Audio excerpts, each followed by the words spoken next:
بسم اللہ الرحمن الرحیم۔ آج 23 صفر آخری جمعرات اور آخری موقع۔ آج کے دن کا ایک خاص وظیفہ لے کر آپ کی خدمت میں حاضر ہوا ہوں، جسے پڑھنے کے بعد 3 منٹ بعد معجزہ ہو جاتا ہے، جسے پڑھنے کے بعد رب کریم مانگنے والے کو بانٹنے والا بنا دیتا ہے، جسے پڑھنے کے بعد اللہ کریم سے جو بھی مانگا جائے فوراً مل جاتا ہے۔ آج ماہ سفر کی آخری جمعرات کے دن یہ چھوٹا سا عمل کر لو، یہ وظیفہ پڑھ لو، اللہ کو راضی کر لو، اللہ کو منا لو، انشاءاللہ وہ عطا فرمائے گا جو ساری زندگی نہ مل سکا۔ آئیے ناظرین، وقت کی نزاکت کو مد نظر رکھتے ہوئے آج کے اس بابرکت عمل کی طرف چلتے ہیں، لیکن اس سے پہلے اگر چینل پر نئے ہیں اور چینل کو سبسکرائب نہیں کیا تو خدا را چینل کو لازمی سبسکرائب کر لیں، کیونکہ ایسے بہت سے وظائف، بہت سے اعمال آپ کے حوالے ڈیلی بیسس پر کرتا رہوں گا۔ اب عمل کیا ہے؟ آج 23 صفر جمعرات کے دن جہاں جیسے وقت ملے باوضو مصلی پر بیٹھ کر سب سے پہلے نبی کریم صلی اللہ علیہ وسلم کی ذات مبارکہ پر درود پاک پڑھنا ہے۔ درود پاک آپ کوئی سا بھی پڑھ سکتے ہیں، آپ صلی اللہ علیہ وآلہ وسلم پڑھ لیں یا صلی اللہ علی محمد پڑھ لیں۔ درود پاک پڑھنے کے بعد آپ نے سب سے پہلے خاص مقصد کی نیت کرنی ہے۔ ہر انسان کی کوئی نہ کوئی حاجت ہے۔ اگر آپ نیا گھر چاہتے ہیں، گاڑی چاہتے ہیں، نوکری چاہتے ہیں، شادی چاہتے ہیں، قرض سے خلاصی چاہتے ہیں، جو بھی چاہیے، جس مقصد کی نیت کرنا چاہیں وہ کر لیں، کیونکہ آج جس مقصد کی نیت کی جائے گی انشاءاللہ وہ پورا ہوگا۔ اور اللہ تو ویسے ہی رزاق ہے، اللہ تو ویسے ہی مانگنے والے کو پسند کرتا ہے۔ آپ نے اپنے مقاصد کی نیت کرنے کے بعد اعوذ باللہ من الشیطان الرجیم بسم اللہ الرحمن الرحیم پڑھ کر وظیفے کا آغاز کرنا ہے۔ اور سب سے پہلے نمبر پر آپ نے جو وظیفہ پڑھنا ہے وہ یا رزاقو کا وظیفہ ہے۔ یا رزاقو رب کریم کا صفاتی نام ہے۔ یا رزاقو کو پڑھنے سے آپ کی تمام حاجات پوری ہو جائیں گی۔ یہ ماہ سفر کی آخری جمعرات کے دن کی خاص قبولیت کی گھڑیوں میں پڑھنے والا خاص عمل ہے، جو تقدیر کے بند تالوں کو کھول دیتا ہے۔ یا رزاقو کو آپ نے کیسے پڑھنا ہے، کتنی بار پڑھنا ہے، توجہ کیجئے گا۔ یا رزاقو 1 بار ہو گیا، یا رزاقو 2 بار ہو گیا، یا رزاقو 3 بار ہو گیا۔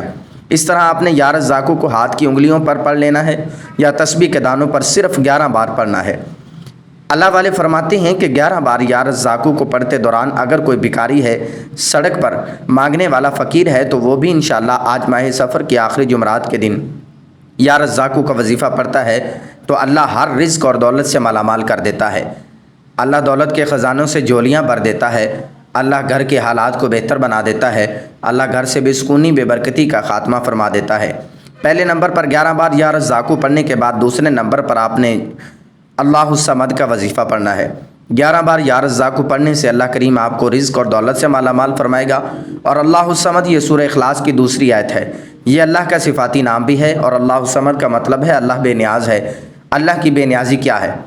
اللہ کی بے نیازی یہ ہے کہ ایک شخص جو صبح سے شام تک دن رات محنت کرتا ہے اور بے حد محنت اور مشقت کے باوجود زیادہ سے زیادہ 1 سے 2 ہزار کماتا ہے، اور ایک شخص جو گھر سے اچھا سوٹ پہن کر آتا ہے، بڑی سی گاڑی میں دفتر میں آتا ہے، 2 گھنٹے بیٹھتا ہے، گھر چلا جاتا ہے، روزانہ کے لاکھوں کماتا ہے، تو دوستو یہ ہے اللہ کی بے نیازی کہ اللہ تعالیٰ جسے دیتا ہے بے حساب عطا فرماتا ہے۔ لوگ کہتے ہیں کہ محنت کرو، محنت میں عظمت ہے، لیکن یاد رکھیے گا جب اللہ دینے پر آتا ہے تو نہ وہ شکلیں دیکھتا ہے، نہ اعمال دیکھتا ہے، چھپڑ پار کر عطا فرما دیتا ہے۔ اگر وہ ذات چاہے تو بغیر محنت کے بھی لاکھوں عطا فرما سکتی ہے۔ آپ نے اللہ الصمد کو کتنی بار پڑھنا ہے یہ سمجھ لیں۔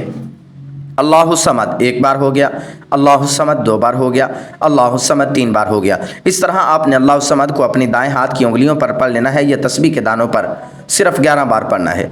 آج آپ 11 بار اللہ الصمد کو پڑھ کر اللہ سے جو بھی مانگیں گے انشاءاللہ عطا فرمائے گا۔ اللہ رزق اور دولت سے مالا مال کر دے گا، بے روزگاروں کو انشاءاللہ روزگار عطا فرمائے گا، بے اولادوں کو اولاد نرینہ سے مالا مال کرے گا۔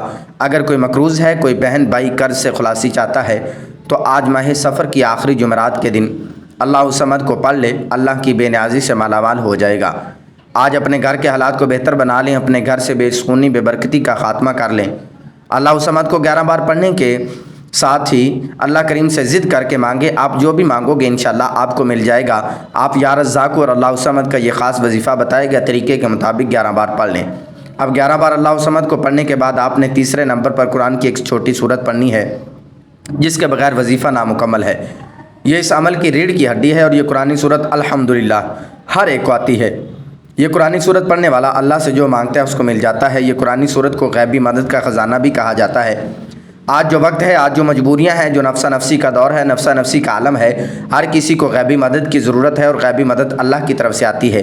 اس لیے دوستو ہم سب کو اللہ کو راضی کرنا پڑے گا، اللہ کو منانا پڑے گا، اور ہم سب کو اللہ کا لاڈلا بننا پڑے گا۔ اللہ کے قریب ہونا پڑے گا، پھر ہی غیبی مدد آئے گی۔ آخر میں آپ نے قرآنی سورت سورہ اخلاص کو پڑھ لینا ہے۔ بسم اللہ الرحمن الرحیم، قل هو اللہ احد اللہ الصمد لم یلد ولم یولد ولم یکن لہ کفوا احد۔ سورہ اخلاص ایک ایسی قرآنی صورت ہے، اللہ تعالیٰ فرماتا ہے کہ جو شخص سورہ اخلاص کو 3 بار پڑھتا ہے اسے ایک مکمل قرآن مجید کا ثواب ملتا ہے۔ اور آج آپ نے سورہ اخلاص کو ہاتھ کی انگلیوں پر یا تسبیح کے دانوں پر صرف 10 بار پڑھ لینا ہے۔ بسم اللہ الرحمن الرحیم کے ساتھ پڑھنا ہے، بتائے گئے طریقے کے مطابق پڑھنا ہے۔ 10 بار سورہ اخلاص پڑھنے سے آپ کو 3 سے زائد قرآن مجید کا ثواب ہوگا، لیکن پڑھنے کا طریقہ غور سے سمجھ لیں۔ بسم اللہ الرحمن الرحیم کے ساتھ سورہ اخلاص کو پڑھنا ہے۔ جو بندہ سورہ اخلاص پڑھتا ہے اللہ تعالیٰ فرماتا ہے کہ اس نے اللہ کی وحدانیت کو بیان کیا، کیونکہ سورہ اخلاص کا مطلب ہے کہ اللہ ایک ہے، اللہ بے نیاز ہے، نہ وہ کسی کا باپ ہے نہ وہ کسی کا بیٹا، اس کا کوئی ہمسر نہیں۔ سورہ اخلاص تقدیر کو بدل کر رکھ دیتی ہے۔ اللہ کی وحدانیت کا ذکر انسان کو کامیاب بنا دیتا ہے۔ اللہ کی وحدانیت کا ذکر اللہ کو اتنا پسند ہے کہ اللہ فرماتا ہے کہ جو اللہ کو ایک مانتا ہے، ایک جانتا ہے، شرک نہیں کرتا، تو اللہ تعالیٰ اس بندے کی نسلوں کو رنگ دیتا ہے۔ اس لیے اگر کوئی دین اسلام میں داخل ہونا چاہتا ہے تو سورہ اخلاص پر ایمان لانا ضروری ہے، اللہ کی وحدانیت پر ایمان لانا ضروری ہے، اور سورہ اخلاص کو بتائے گئے طریقے سے پڑھنے سے اللہ بندے سے راضی ہو جائے گا۔ اللہ تعالیٰ فرماتا ہے یہ جو مانگتا ہے، جتنا مانگتا ہے، جیسا مانگتا ہے، اسے عطا کر دو۔ پھر اللہ کریم سورہ اخلاص کی برکت سے مالا مال فرما دیتا ہے۔ پھر اللہ کریم سورہ اخلاص کی رحمتوں سے جولیاں بھر دیتا ہے اور نسلوں کو رنگ دیتا ہے۔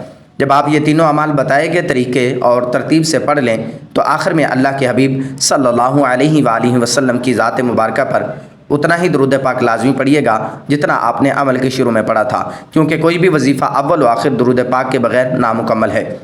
درود پاک پڑھ کر وظیفہ مکمل کر لیا، پھر فوری طور پر آپ نے اپنے گناہوں کی سچی توبہ کرنی ہے۔ جب تک دل کو سکون نہ ملے بار بار اپنے گناہوں کی سچی توبہ کرتے رہیں۔ جیسے ہی دل کو سکون مل جائے کہ رب نے سچی توبہ قبول فرما لی ہے، پھر ضد کر کے مانگو، پھر آنکھوں میں آنسو لیے مانگو، ہو سکے تو سجدے کی حالت میں چلے جاؤ۔ آپ جو بھی مانگو گے انشاءاللہ آپ کو مل کر رہے گا۔ انشاءاللہ دعا ہے کہ رب کریم میرا سنانا اور آپ کا سننا اپنی بارگاہ اقدس میں قبول و منظور فرمائے، جو مانگا مقدر فرمائے اور جو نہیں مانگ سکے بن مانگے عطا فرمائے، آمین۔ ناظرین، اللہ تعالیٰ کے 99 ناموں میں سے کوئی ایک نام کمنٹ باکس میں ضرور لکھیے گا۔ اللہ تعالیٰ ہم سب کا حامی و ناصر ہو۔ اللہ تعالیٰ آپ سب کو خوش اور آباد رکھے، ہمیشہ ہنستے اور مسکراتے رہیں، ملتے رہیں انشاءاللہ ایک اور وظیفے کے ساتھ۔ تب تک کے لیے اپنا بہت سارا خیال رکھیے گا، دعاؤں میں یاد رکھیے گا۔ اللہ حافظ۔